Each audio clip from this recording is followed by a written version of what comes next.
بسم الله الرحمن الرحيم. يقول تعالى: أو كظلمات في بحر لج يغشاه موج من فوقه سحاب ظلمات بعضها فوق بعض إذا أخرج يده لم يكد يراها ومن لم يجعل الله له نورا فما له من نور.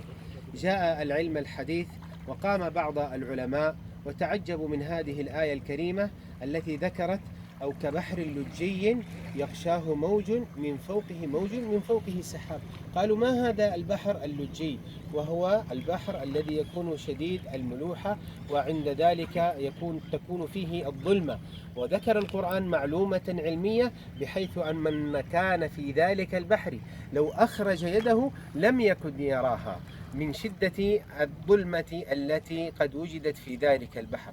فقاموا بدراسة ذلك البحر فوجدوا أن هنالك بحرا تحت هذا البحر، وأن هذا البحر قد تميز بميزات مختلفة، ففيه من الحيوانات ما ليس في البحر العلوي، وفيه من الملوحة ما ليس في البحر العلوي، وفيه من الظلمة الشديدة حيث أن أشعة الشمس لا تصل إلى ذلك القاع. فقد خلق الله عز وجل في ذلك البحر حيوانات بدون أعين.